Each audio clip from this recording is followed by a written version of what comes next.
চারিদিকে সবাই পাঁপড় দিচ্ছে, আর সেই পাঁপড় দেওয়া দেখে আমারও বেশ কিছুদিন ধরে পাঁপড় দিতে ইচ্ছে হচ্ছিলো।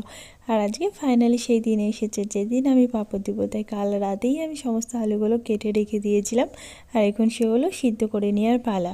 তাই কড়াতেই জল দিয়ে তাতে খানিকটা লবণ দিয়ে দিয়েছি, আর এখন দিচ্ছি আলুগুলো। এখন এগুলো সিদ্ধ করে নেব। আর এই যে দেখো, আলু আমার সমস্ত সিদ্ধ করা হয়ে গেছে। এখন এগুলো চলো রোদে দিয়ে দিই। রোদে এখন এক এক করে পাঁপড়গুলো সাজিয়ে দেবো যাতে ভালো করে শুকে যায়। আর এই যে দেখো, সমস্ত পাঁপড় আমার এখানে শুকোতে দেওয়া হয়ে গেছে। আর এই দিকে পাঁপড়গুলো হালকা শুকিয়েও গেছে। এখন এগুলোকে উল্টে দেবো যাতে এগুলো ভালোভাবে শুকে যায়। তো চলো এখন এক এক করে উল্টে দিই। আর এই দিকে আমার সমস্ত পাঁপড় শুকিয়েও গেছে। তো এখন এগুলো ভেজে নেওয়ার পালা। ভেজে দেখতে হবে না কেমন হয়েছে খেতে। তো এদিকে কড়াতে তেল গরম হয়ে গেছে, সাথে দিয়ে দিয়েছি পাঁপড়। আর এই যে আমাদের পাঁপড় রেডি, সাথে গরম গরম চা। তো চলো তাহলে এখন আমরা পাঁপড়গুলো খেয়ে দেখি কেমন হয়েছে, আর তোমাদের সাথে দেখা